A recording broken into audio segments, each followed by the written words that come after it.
Hi everyone, welcome back to my channel. I'm very excited for today's video because I'll be talking about one of my favorite things, which is makeup. The video before this one should be my skincare routine video, which I think is a very long video. At this time of filming, I haven't gotten around to editing that yet, but I know that I was filming for almost 2 hours. Initially, the plan was to just tag on my makeup routine at the end of that skincare video, but because it was already so long, I decided to just split it into a separate video. And hopefully with this video, I can redeem myself with just the clarity of my thought and the brevity of this video, because the skincare video was 2 hours long. It's okay if you didn't watch it. I don't know if I would watch it myself either if I didn't have to edit myself. But I do really want to talk about my makeup routine, so I'm just making a separate video, and then hopefully I can talk more in depth about each step and each product that I have. I've been watching makeup YouTube since I was, I think 14 or 15. So I was still in secondary school and I wasn't even wearing a stitch of makeup back then. It just felt like a whole new world to me, and I love watching YouTubers who would talk about makeup, and there was such a technicality to putting on makeup that was so interesting to me as a young girl. And now as a young adult, I think I have figured out my own preferences and style, and that is really exciting to me as well. And I still really love watching makeup YouTube. It's my comfort YouTube genre, and I would have it on in the background when I'm doing chores or doing my own skincare in the morning. Even if I will never do the kind of makeup that these YouTubers do for themselves, I just feel like we're all participating in this ritual, even if we're all doing it slightly differently. So I find it really comforting. And because of that, I feel like I wanted to make my own version of this kind of video as a way to give back to the genre that I've been watching for the past, I think, 15 years. But I'm in no way a beauty expert or a beauty guru, and this video is going to be pretty rough, but I hope you enjoy it nonetheless. And I do have some good products to recommend also, so I can't wait to talk about them. One thing about my makeup routine also is that I consider it pretty simple and minimalist. So hopefully that's like a unique selling point enough to justify me making this video. And maybe some of you might resonate also, because I love watching the maximalist beauty YouTubers, but personally for my own routine, it's pretty simple. I think I have few products compared to the usual beauty enthusiasts, or maybe I'm just generalizing, but I think I have quite a small makeup collection, and I prioritize the impact of the step more than having variations of the same kind of thing, except maybe in some categories, but I'll talk more about that when I go through my products. In this video, I'm planning to split it into two main parts. So the first half is when I talk about my steps and the specific products that I use. And in the second half, I want to discuss why I don't have certain things. Because I think that is just as interesting as seeing what people have, and that is seeing why people don't have what they don't have. A few years ago, I did a massive declutter of my makeup collection, and I wrote down notes on why I decluttered certain things. And I managed to find that old note. And that note has become a sort of manifesto of what kind of makeup I like to wear and own. Over the years, I have sort of broken my own rules, but I always find myself regretting it afterwards. So I feel like that manifesto I wrote for myself back then still holds true today, and I really want to share that with you because I think it's quite insightful, even for myself, like seeing my thought process behind the decisions that I make, which I think is in line with this channel, so I'm really excited to share that. Alright, that's a very long intro, so I will get on with the video. So my makeup routine consists of 3 main steps. The first step is my base makeup, the second step is my eyebrows, and the third step is my lip color. So those 3 things are my primary steps for how I do my makeup routine on an everyday basis.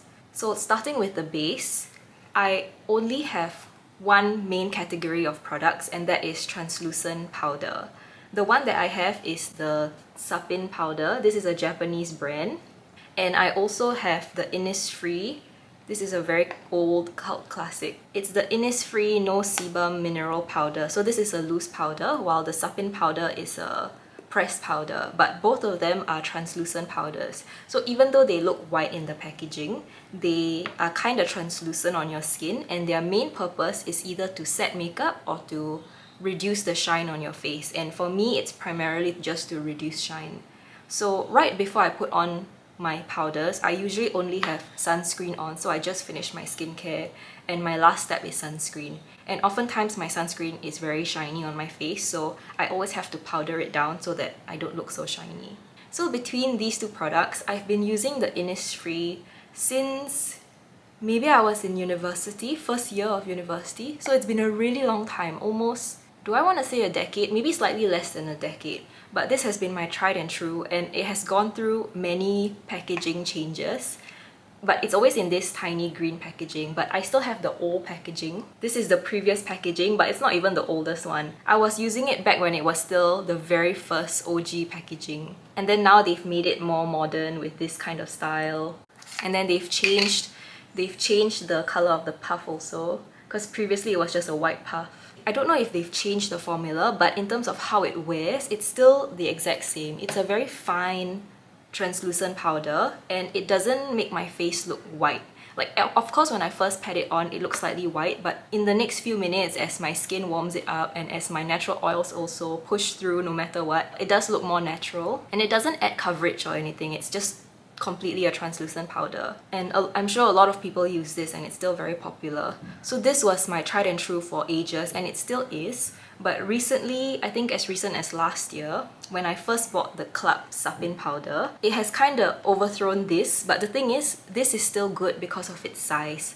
Like, the fact that it's small and compact means I can reach the corners of my eyes and my nose, like the corners of the face that would be harder to reach with a wider puff like this, because this is the size of the puff, which is very good for wide areas of my face, like my cheeks.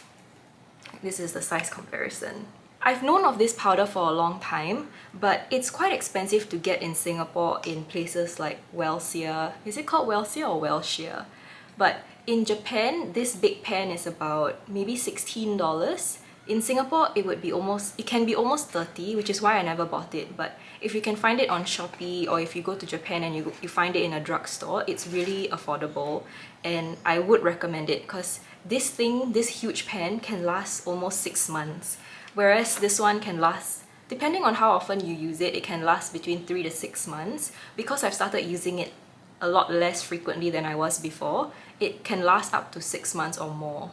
But if I was using it every day, it would last maybe 3 to 4 months. But ever since I got the Suppin powder, I just find it really helpful in just making my routine a little bit faster, because I'm able to get a wider area of my face, which is like my cheeks and my forehead, much faster with a bigger puff than when I was using just the Innisfree, which is a really small puff.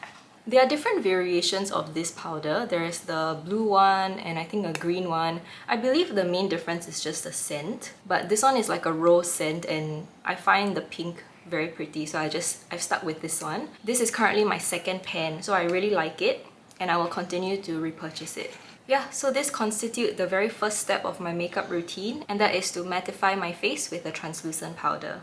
And these two are my products of choice for this step. Then my second step is my eyebrows. I think filling in my eyebrows really makes a huge difference to my face. A lot of people say that eyebrows frame your face or your eyes or whatever, and I guess it's quite true, because now I can tell immediately that I look more put together and polished if I have my eyebrows on compared to if I don't have my eyebrows on. And what that means is just filling in the very end of my eyebrow, because I don't have like a tapered point at the end of my eyebrow because I just don't have enough hair at the end of my eyebrow. So just filling it in with a pencil in small strokes can create that illusion that I have a fuller eyebrow at the end, even though it's mostly just pencil. And of course it's obvious if you come very close to my face, but from afar, just the impression of it gives the impression of a fuller, like a more complete eyebrow. So I prefer that look, and so I always do my eyebrows if I want to look a bit more presentable. So when I'm at home or if I'm just going to the mall near my house, then I don't really bother. But if I'm going any further than that, or I just want to look more put together, I'll always do my eyebrows just a little bit at the end. As for the product I use, it's this one. It's the Unleashia Sharper Defining Eyebrow Pencil in the color taupe grey. And I've used many sticks of this pencil. I think it's the best eyebrow pencil I've ever used, and I always have backups of this now. I think this is a Korean brand, and they don't have as many products as other makeup brands, but they do have like a cushion foundation. They have this eyebrow gel thing, but I've only ever tried the eyebrow pencil from them. And before I found this brand, I was scouring for a very thin eyebrow pencil because this is my preference. I really want an eyebrow pencil with a very thin tip like that. And I believe this is maybe 1 mm or something. And a lot of the eyebrow pencils I used to use, like the Innisfree one and maybe Tony Moly if I'm not wrong, the pencil itself is very blunt, and so I can't get like a sharp, precise eyebrow with it, and it always used to bother me. And until I found this one, it's actually really difficult to find a thin eyebrow pencil. I think back then you could only get Benefit, or there was this one L'Oreal brand that I could not find anywhere on Shopee. My friend actually got it for me from the US, but I could not find it anywhere else in Singapore, so it was not very accessible until I found this Unleashia brand. And I have used probably like 10 at this point. The main con I would say is that it doesn't last very long. I think one pencil lasts me 1 month to 1.5 months depending on how often I use it, because the pencil is so thin and there's not a lot of product in it. I'm quite scared to roll it up too much in case I break it. So that's also why I have so many backups, because I run out every month. So sometimes I'll just buy 3 in one order, and then once I'm down to my very last backup, I'll order another 3 more. But each pencil is about $8. So I still think it's reasonable, even if it doesn't last as long, because I think the color is perfect. How easy the pencil draws is also perfect. And it lasts the whole day unless I am intentionally rubbing it away. So it doesn't come off with like oil or a little bit of water. I still have to use my proper makeup remover to wash it off, so it does last throughout the day. So I really love this pencil. I can't recommend it enough. The only con is that it doesn't last very long, so it might not be as cheap as you think to continually replace, but I think it's still worth it for about $8 every month. And it's made me enjoy doing my eyebrows as well because it's such a good pencil. So highly recommend. Alright, my final step, which is my favorite makeup category, and that is lip products. Let me show you my lip products. This is currently my collection. So I have 5 products, and this is really a condensed version of what it used to be, because since this is my favorite category, I am prone to buying a lot of this kind of thing.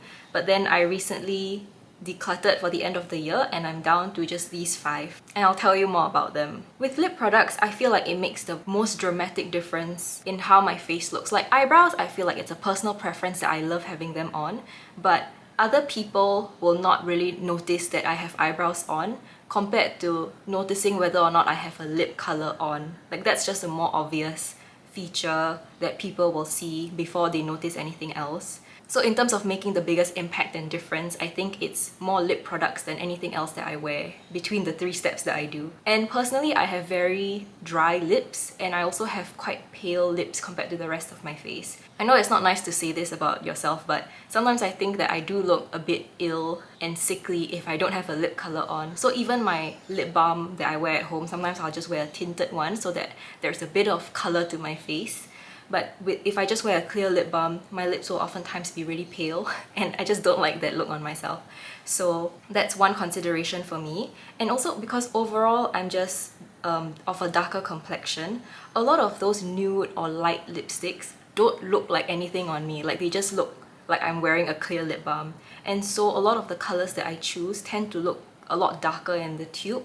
Like you see, this looks like a very dark red, but it looks okay on me, I think, because overall I just have a darker complexion. So sometimes when I see a really lovely baby pink color on a model, but the model has a fairer skin tone, I have to tell myself that that's not how it's going to look on me, because it looks nice on the swatch, it looks nice on the model, but if I were to wear it, it'll look very pale on me, and I wouldn't like that at all. So over time, this is just a benchmark that I have for myself when I'm trying to choose a lip color, especially if I'm buying it online and I can't swatch it on my hand in person. That's usually the first test, whether or not it looks dark in the swatch, because sometimes as dark as it looks in the swatch, once I put it on myself, it might actually look neutral, because against my skin tone, it just doesn't look as dark as in the picture. Should I swatch my lipsticks?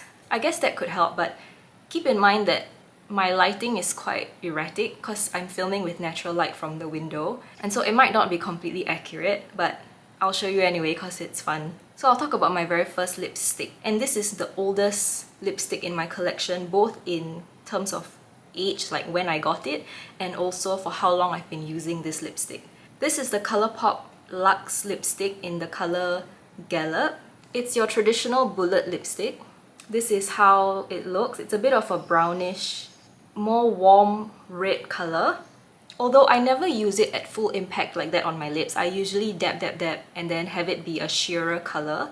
And then there's a tinge of pink. It's not pink, but there's an undertone of pink that comes through when it's actually on my lips. Whereas on the swatch, it looks more brownish, orangish red. So that's the thing, like the swatch on your hand, the color that you swatch on your hand might not be the color that ends up on your lips because everyone has different lip undertones. Sometimes the formula itself has different colors that only show up once it's blotted down, or I don't know, I'm not a chemist, so I wish I could tell you how it works, but that's the thing, you just have to experiment with different lip products, and it's not necessarily the color that you see online or the color that you see on the back of your hand. Anyway, this Colourpop lipstick, I must have tried when I was in maybe first or second year of uni, and then I've bought a few of these since then. The last time I made an order from Colourpop was maybe in 2019, so this is really old, older than I should be comfortable with, but the thing is there's still a lot of product left. And I still have one more bullet that has far less product, but I have one more bullet, I think sitting somewhere in my drawer. So I have two of these, and the thing is I'm not actively wearing it a lot now, but I was really into it last year. So I go through phases where I only wear one product for months at a time until I fall in love with another product. But unfortunately this year this has not been my go-to, but last year I was wearing it for like 8 months I think, or maybe the whole year. And what I like about this is that it stains my lips. So even though it's a lipstick, it does absorb into the lip enough to stain it a color, and it's quite a flattering color on myself. So with lipstick, it will fade throughout the day. With any lip product, it will fade throughout the day. It'll fade when you eat because it'll get wiped off. But I prefer it when a lipstick taints my lips so that even when it fades, it doesn't revert back to the very pale, the natural pale color of my lips. And so, remember I mentioned that my lips are also very dry. So typically lipsticks, unless they are very like a hydrating or a moisturizing lipstick, they tend to have quite drier formulas, and so sometimes those lipsticks can also be very drying, and it's not fun to put a drier lipstick on already dry lips. So for that reason, I actually don't prefer this format most of the time, because if you just swipe it on as well, it's just too much. And typically with bullet lipsticks also, I never swipe it on. I always pat it in, because swiping it on deposits too much product that I think looks very unnatural, and like I said, the dry formula just looks bad on my lips. So it's tricky for me to find a lipstick that I love, and so far this is the only one because I'm able to pat it in rather than swipe it on. And the color also is dark enough for me and flattering enough that I feel like it makes my overall complexion look a bit more vibrant. I've had a few bullet lipsticks in the past, like I had a MAC lipstick that was one of the matte formulas, and I had to give it to my mom because I just wasn't wearing it enough, and I liked it because of the color, but how it feels putting on, I just didn't like it. And I think that really clarifies for me the kind of formulas that I like as well, which can be explained by the next 4 products.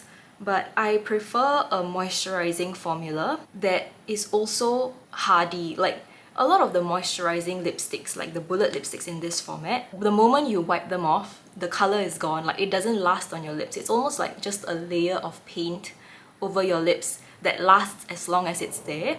And so like say I accidentally swipe my lip, it's gonna swipe on my skin as well. It's gonna get off on my finger, and where it's swiped off, the color isn't there anymore. So I don't like that. I would want my lip color to stick on my lips and just be a bit more adherent. Not like sticky, but just be more lasting. And that's where I find lip tints to be the best of that kind of quality. Lip tints I find to be very comfortable to wear on my lips. They don't make my lips drier. In fact, they make my lips feel more hydrated when I wear them when I do have dry lips. And they also don't sacrifice color payoff, so the colors can be quite vibrant and they stain, and then they also stick to your lips enough that even if you accidentally like wipe them on something, the color won't just disappear because it tints your lips, hence the name lip tint. I don't know if I'm being technical enough or if I'm being too technical and saying the same thing over and over again, but That is what I really love about lip tints over regular bullet lipsticks, and this I consider to be an exception to most bullet lipsticks already. But the type of lip product that I wear 90% of the time will be a lip tint.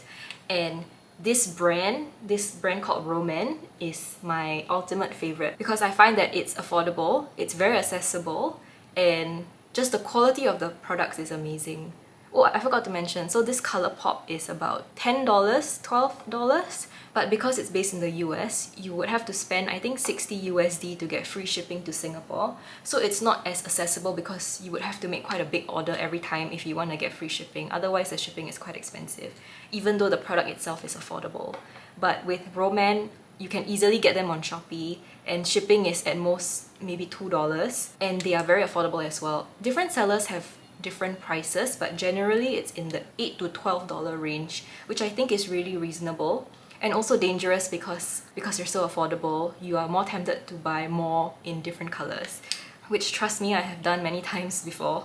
But these are my top 3 colors, and honestly I think the best of the best, at least for me and my particular skin tone. I'm quite up to date with the new releases, and I know kind of the older colors as well. And every time I look through them, I'm always drawn back to the same few that I already have. So these are truly, I think, the best for myself and the most reliable in terms of how flattering it is on my skin tone. Let me introduce these products before I ramble any further. These two are from the Juicy Lasting Tint line, and this one is from the Dewyful Water Tint line. You can see the packaging is a bit different. This one is circular, then this one is square. But they have recently updated the packaging for this, so this is the older packaging. The new one is a bit more rounded. It looks quite cute. The first color that I have for the Juicy Lasting Tint is Dark Coconut, number 20. Let me swatch it for you. It's more of a browny red color. I really like this one. This is my darkest lip tint. It looks like this below. This is the Colourpop Gallop. This is the Dark Coconut. And then the second one I have is Nucadamia, number 23. This is a really popular color, and they market it as like a nude color, a brown nude. I think on me and my skin tone, it looks a bit pink. It looks like a more neutral nude pink to me. Yeah, but they advertise it as like a brown your lips but better, which maybe if you were a paler skin tone, it might come across more brown. But to me, this is one of my lightest colors. This is Nucadamia, this is Dark Coconut, this is Colourpop Gallop. Then my final lip tint, which is from the Dewyful Water Tint line, is in the color Canyon, which is number 12. This is my more pinky color, so it's the most pink lip tint that I have. So this is the Dewyful Water Tint in Canyon. This is what I'm wearing on my lips right now. So on my lips, it looks more pink than on the swatch. So these 3 I highly recommend, especially if you have a darker skin tone like me. I think these 3 are the most flattering out of all the lip tints that I've tried. I prefer a more muted look, although with lip tints, I feel like you always run the risk of it being slightly hot pink. So these are the ones that don't turn that weird hot pink color on me. So I highly recommend them. These 2 colors I have bought over and over. This is also my second tube of it, but this is like probably my 5th or 6th because I really love this. I've been using it for the past 3 years ever since I discovered it. And I have backups of these as well. Alright, so those are my lip tints. I think I must have spoken for 20 minutes about them. My final lip product is a lip oil, and you might have heard me talk about this in my What's in My Bag video. This is also in my skincare video because it's a weird in-between. I think this occupies both the skincare and makeup category. In fact, it's categorized under makeup on the Clarins website. But anyway, this is the Clarins lip oil, and I have the color 03 Cherry, which is the most popular color, I think. I have tinted lip balms that I still wouldn't consider makeup. I would still consider them skincare, but this occupies both skincare and makeup for me because the color is vibrant enough to be considered makeup if I wanted to wear it on its own. So that's why I'm putting it in this video. And this is a lip oil, so it's the most hydrating and nourishing out of all my lip products, but at the same time the color is bright enough to just wear on its own. This is also the most expensive out of the 3 because I think it's $48 just on their website, but if you were to get from duty free, you can get it for maybe $32 so that's where I typically get it. So this is the Clarins lip oil swatch by the side in the color Cherry. It's a bit pinkier and more red than the other color, so it's the brightest and the most pink toned, and it smells really good. It smells like blueberries, cherries, like a fruity smell, and it's really great just to hydrate your lips after, say after a meal, and then I wipe my mouth and then my lips are all dry. I'll put this on for a while, or maybe the rest of the day, and then my lips won't be so dry anymore, and then maybe after that I'll reapply like with one of my lip tints. I wore this all the time when I was in Japan because the weather was a bit drier there, and it provided just enough colour for me. So those are all my lip colours. Maybe I should have been a bit better with my swatching, but generally that's how it looks. So you can tell the overall tone that I prefer for my lipsticks, which is a bit darker, a bit muted, a bit brownish, reddish, rather than like a bright pink. I think it's just the most flattering for me and the ones that I feel most comfortable and confident wearing. Those are all my lip products, and that is usually my third and last step of my entire makeup routine.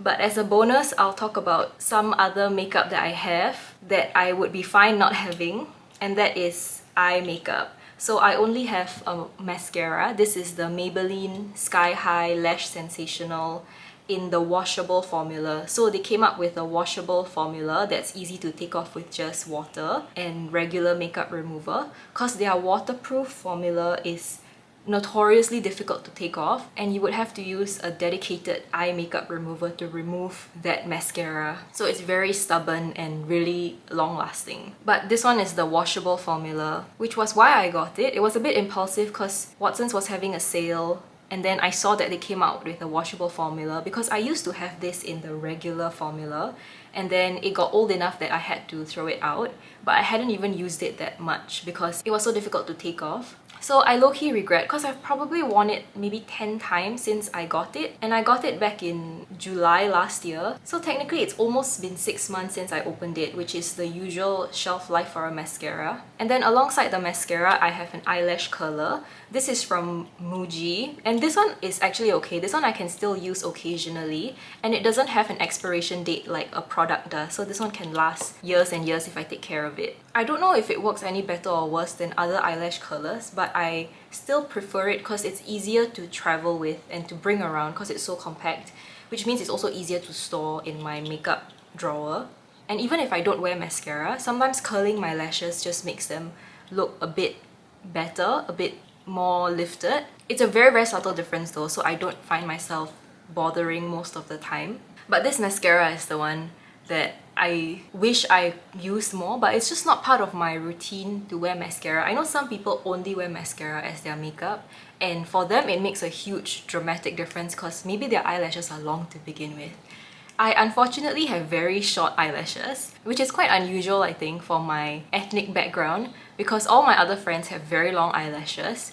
But thinking back, I think my dad and my mom and my brother also, we don't have very long eyelashes. So unfortunately, we were just not blessed in that department. So even with mascara, it makes like the slightest difference, but that slight difference is not worth the discomfort, I think, of wearing mascara, because I find that my eyes get drier throughout the day if I am wearing mascara. I think it's because, I don't know, the way that my lashes are lifted up, maybe it makes my eyes more open, and so maybe I blink less, and so my eyes just feel drier when I wear mascara. And then I don't feel comfortable putting in eye drops when I know that there is product on my eyelashes because I'm scared that the mascara on my eyelashes will enter my eyes along with the teardrop. So overall, it just feels more hazardous than anything to be wearing mascara. Like even on special occasions now, like say I'm dressed up for a friend's engagement or something, I still don't want to wear it, and so I just won't wear it. And I guess this is a good segue into the second half of this video where I want to talk about why I don't have certain things. And maybe I can start with eye makeup since we're talking about this mascara.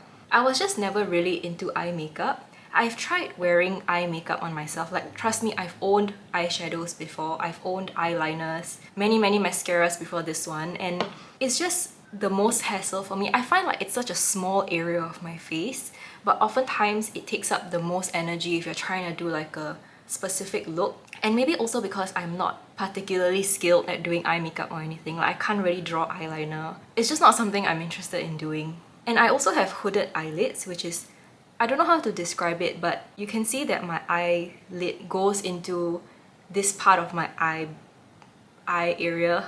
What is it called? Based on the YouTube videos I've watched, I think I have hooded eyelids at least. And you know, back in 2016, the Instagram baddie smoky eye look was really popular. A lot of those people don't have hooded eyelids, so even if I wanted to try that trend, it would be very hard for me because I have hooded eyelids. It's just a structural thing about my face and my eyes that I cannot change, and so that added an extra layer of difficulty to wanting to try those looks, on top of my lack of interest in doing eye makeup for myself. So I don't know which came first, but basically that's just a roundabout way of saying I was never into eye makeup, like in reality. Like, of course, theoretically I was interested in it. I liked watching videos of people doing their eye makeup, but on myself, I never enjoyed it. So if I cannot even handle mascara, what more eyeshadows and eyeliner? And so I think back in 2019 or something, I just mass decluttered all my eyeshadows, all my eye stuff. And it was a very painful lesson to learn that this is just not something that worked for me, and I had spent all this money on the products. But I guess it taught me that lesson. The only time I've broken it is when I keep buying mascara in the hopes that I will be somebody who likes wearing mascara and then I'll have nice eyelashes, but that's just not my reality. And even this washable formula could not change that. So that is something that I wrote down in my decluttering notes, which is that I don't like eye makeup, and so I should not buy more of them, because just because I have them doesn't mean I will use them. That's a painful lesson I learned. And I think I can still appreciate a beautiful eye look in photography or on other people, but for myself, I don't have the desire to have that look on myself, not unless I am being photographed or something. But in my day-to-day movement, I think it's more hassle than it's worth to have a complicated eye look on my face. And it's not something that I want to draw attention to either, so I don't think there's a point. And just for the ease of wearability and the ease of my day, I like it when there's nothing on my eyes. Also because I rub my eyes a lot, or I used to rub my eyes a lot.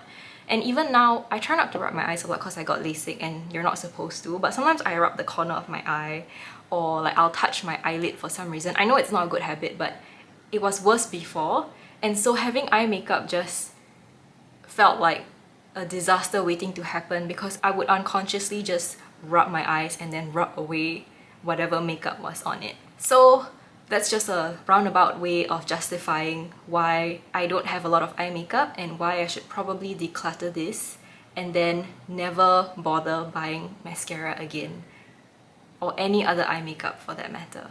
Maybe in the same vein, I can talk about certain eyebrow products that I don't have as well. So back then, I used to have like eyebrow gels that I would use on top of my eyebrow pencil. I wasn't using this back then, but when I was writing my notes, back when I did that huge declutter of my makeup, I had various eyebrow products like eyebrow gel, eyebrow mascara. I used to be a big fan of the eyebrow gels, which look kind of like mascara but for your brows. So oftentimes they can just be for like setting your eyebrows in place or to tint the color of your eyebrows if you had dyed hair or something. But for me, it was primarily just to make them a bit darker, because my eyelashes are quite sparse and so they look lighter than my hair. So I used to use a gel to like darken the look of my eyebrows.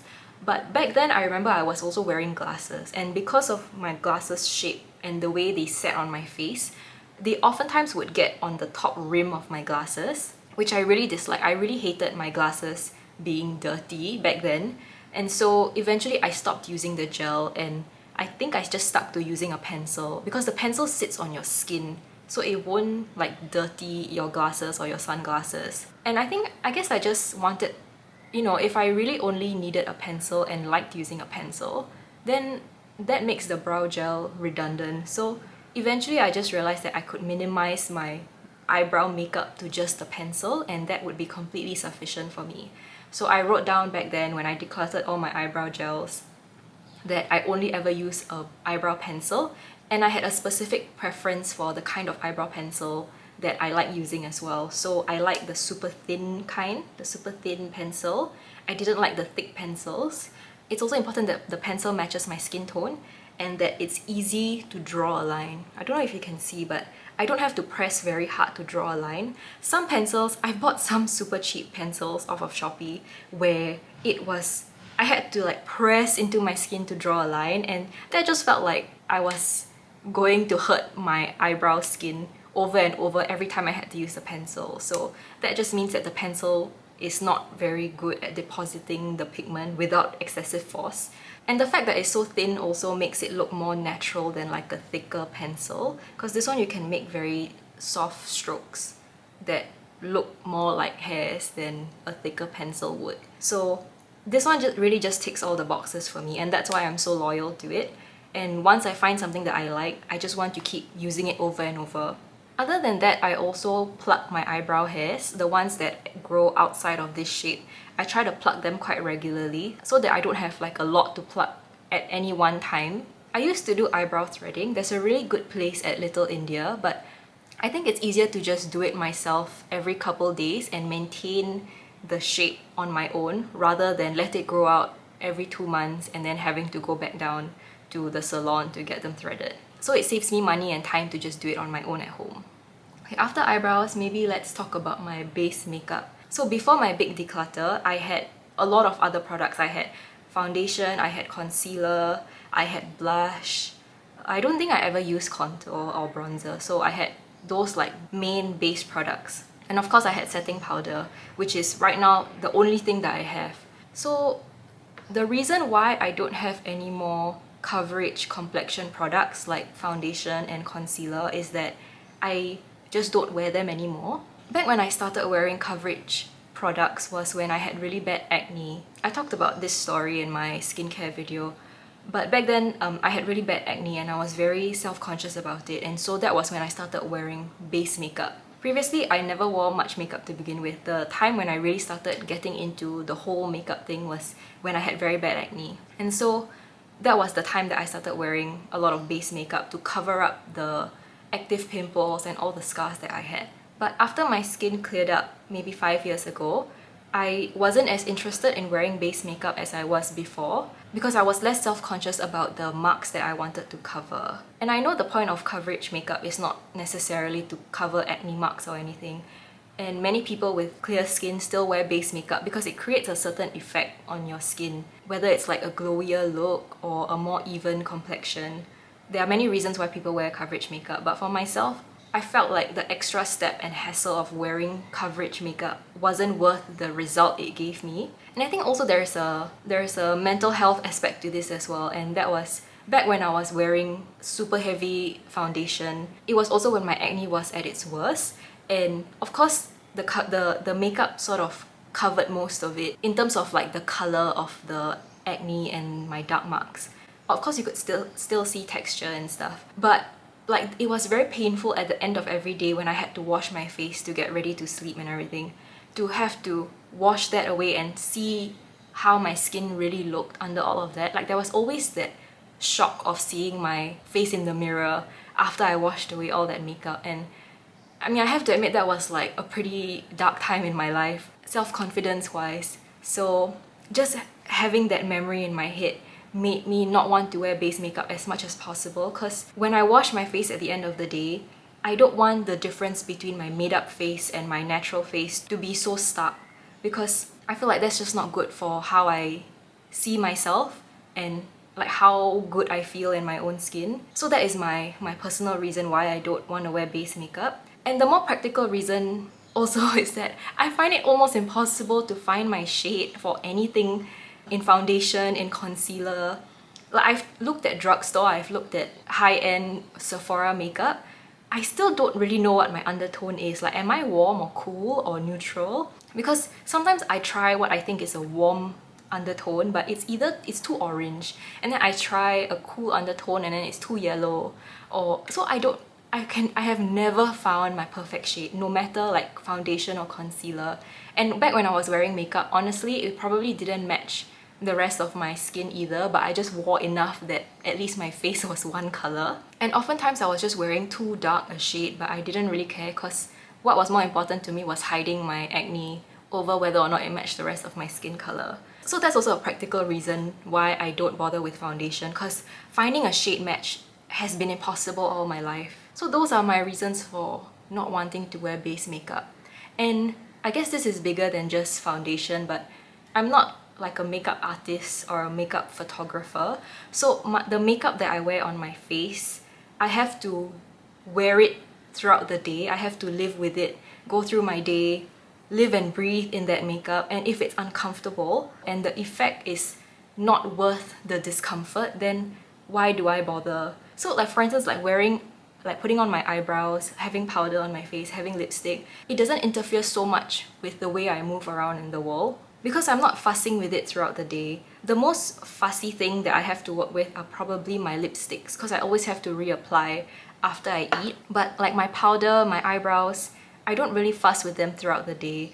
Whereas with base makeup, I feel like I would be worried about it getting on my clothes, like if I were to wear a jacket, or I would like touch my face, because I know you're not supposed to touch your face because there's a lot of bacteria on your hands, but sometimes I do, and I feel like if I were to wear foundation, it'll just come off on my hands no matter how much I set it, because at the end of the day I have oily skin and that makeup will always just come off or melt regardless. And I know this from my years of experience wearing makeup. I would have to be more careful about where I put my face, and that hassle is just not worth it for me, especially when I don't have anything that I feel like I want to cover up now. I think the last time I had some sort of coverage product was when I had a little concealer, because I had some spots I wanted to cover and blend it with the rest of my skin, but because the concealer itself was just the wrong shade, it just covered the dark mark, but it was a different coloured spot on my face. I guess that's just a long-winded way of explaining and justifying to myself why I should not buy any more coverage complexion products. Because of all these reasons, you can never find your proper shade. It'll make you more hypersensitive about how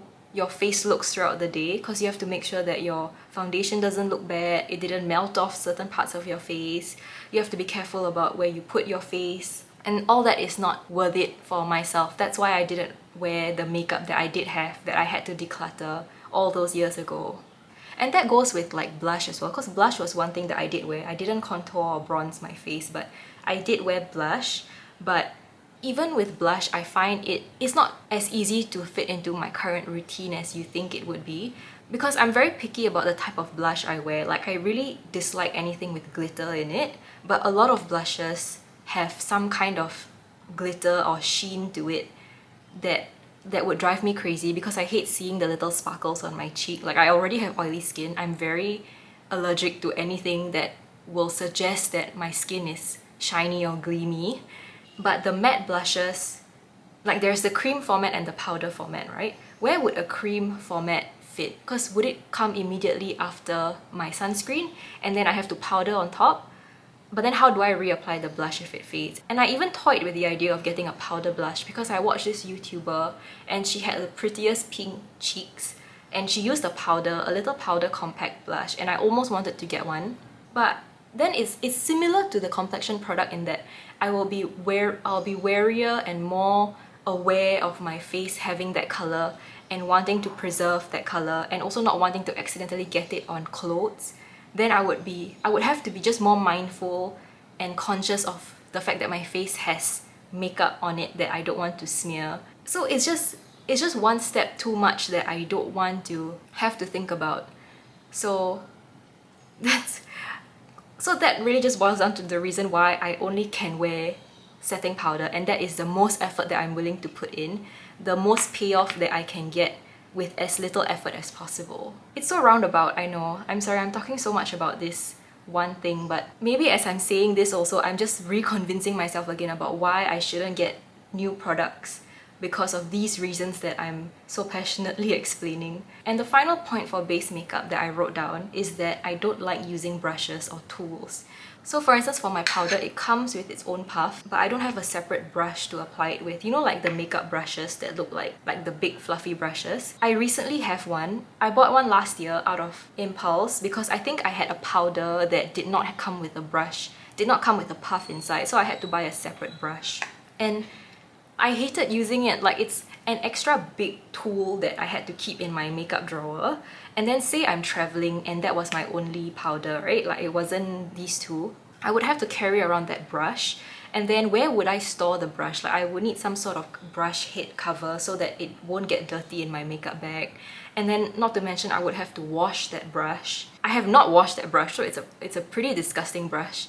I think I gave it to my mom because I put it in my declutter pile, and then she saw it and then she just took it because she said like I was gonna throw it away anyway. So she has taken that brush away from me. But it was another reminder of why I wrote this down in the first place in my freaking list. It's because I don't like using brushes or tools. So what possessed me to get that brush last year, I don't know. I guess the expectation, like optimism that I might use it after all, is the same reason why I got my mascara. But I don't like using brushes. They're a hassle. I don't like having to think about washing them. I do wash my puffs, by the way, so I wash them like maybe every 2 weeks because they do get dirty, but they dry a lot more easily, and they're just less effort to maintain than an actual makeup brush. Especially if you have more than one makeup brush. Can you imagine? Like, the thought of having to wash my brushes just kills me. Like, I can't do it. That's why I don't wear eye makeup, because a lot of it involves having to work with brushes and different tools. Like, my one tool I would say is my eyelash curler, which is really easy to maintain. I just spritz it with alcohol every now and then to disinfect it. But brushes, I do not like brushes. So that's another reason why complexion makeup doesn't work for me, because oftentimes those require some kind of tool to apply them properly. Very few makeup can be applied with just your fingers if you want like an even, polished look.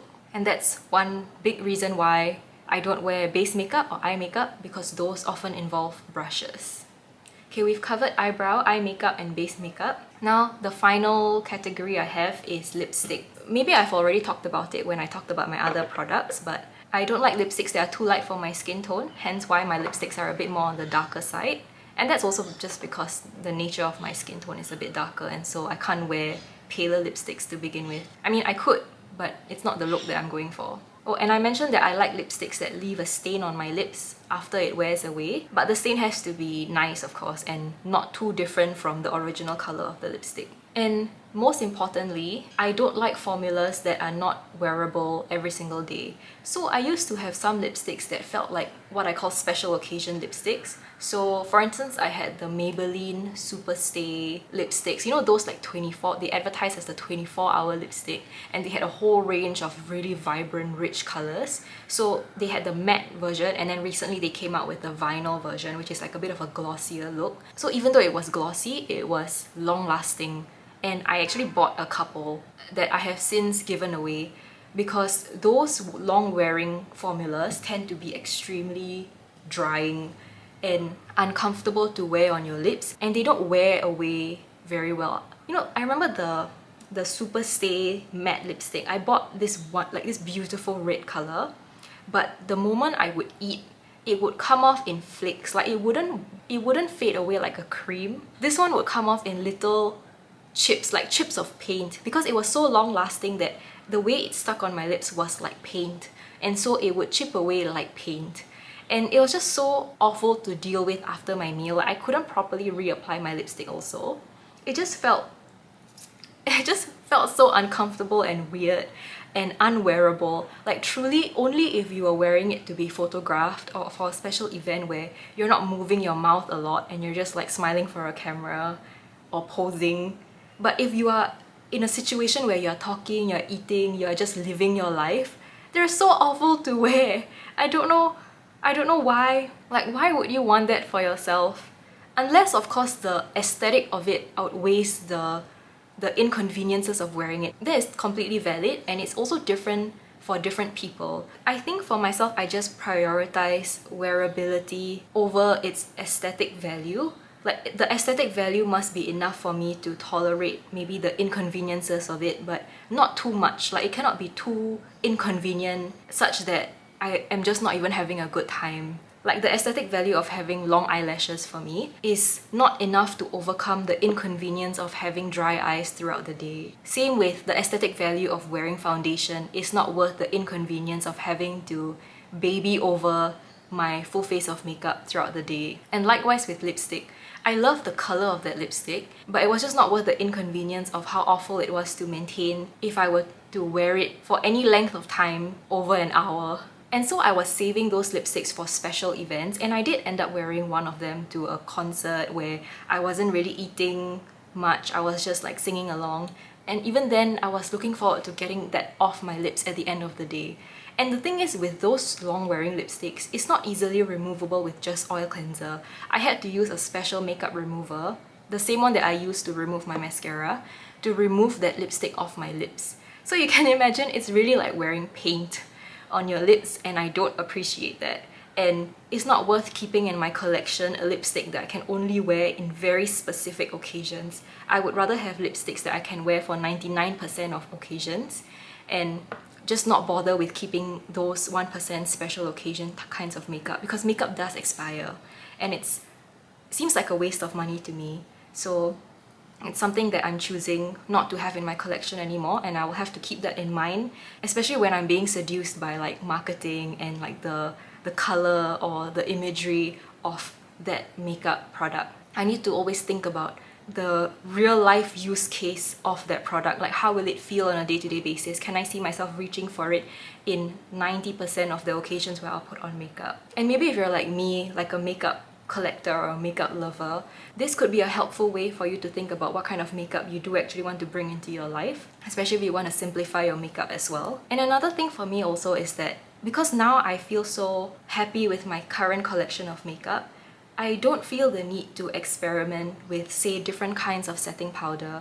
Or at least right now I'm not in the phase, and even when I'm in that spendy sort of phase and I want to remind myself to get out of it, I need to remind myself that oftentimes when I try something new, there's always a chance that I might not like it. And if I don't like it, then I would have had wasted that money to buy that new thing only to dislike it. So if you want to save money, just stick with your tried and true, and you know that you won't be disappointed, and you know that you won't be wasting your money. That goes with more than makeup. Like, it has happened to me with hair care, with skincare. If saving money is your goal, it's just safer to stick with what you know works for you. It's tough for me with like lipstick, because I really love lipstick and I love trying out lipstick, and like I said, these rom&nd ones are not that expensive.